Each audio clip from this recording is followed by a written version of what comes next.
Hello, everyone. Welcome to the News Browse News broadcast. Today marks the final day of campaigning for a trio of federal by-elections across Canada, with voters set to cast their ballots on Monday. The Liberal Party is engaged in a tight race to retain the Terrebonne riding in Quebec, a seat they won by a single vote last year before the result was nullified by the courts.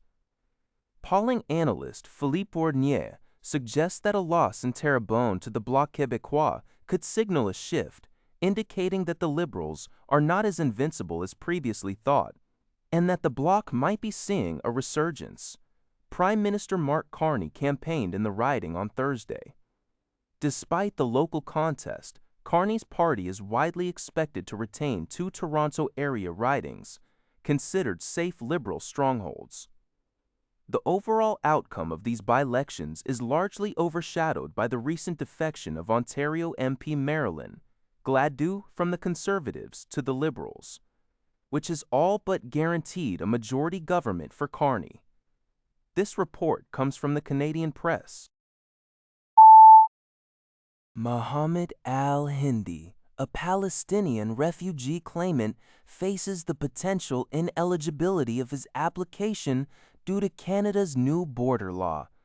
Bill C-12, al-Hindi visited Canada in August 2023 to donate a kidney to his Canadian sister, returning to Gaza just before the Israel-Hamas war erupted. After fleeing Gaza with his family in 2024 and returning to Canada in early 2025, he filed a refugee claim in September 2025. However, C-12, which took effect in June 2025 and is retroactive to June 2020, stipulates that claims filed more than a year after an applicant's first entry to Canada are ineligible for referral to the Immigration and Refugee Board.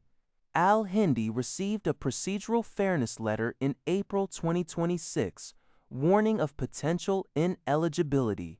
While not a deportation order, an ineligible claim leads to a pre-removal risk assessment, a mostly paper-based process with a significantly lower approval rate. If deemed ineligible, al-Hindi would be in legal limbo, as Canada currently has a moratorium on removals to Gaza. Immigration Minister Lena Dioub states the law aims to deter misuse and expedite processing for genuine refugees, addressing a backlog of over 300,000 claims. However, critics, like immigration lawyer Juman El Asmar, argue the legislation is intended to make Canada appear less welcoming to asylum seekers. This report is from City News Everywhere. From City News Everywhere, Canadian astrophysicist and MIT professor Sara Seager advocates for Canada to adopt a think big approach to space investment, similar to the United States.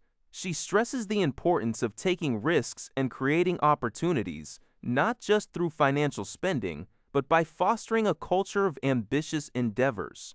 Seager, who is returning to the University of Toronto, highlights the inspirational role of Canadian astronauts like Jeremy Hansen, the first non-American to journey near the moon, in drawing talent to STEM fields.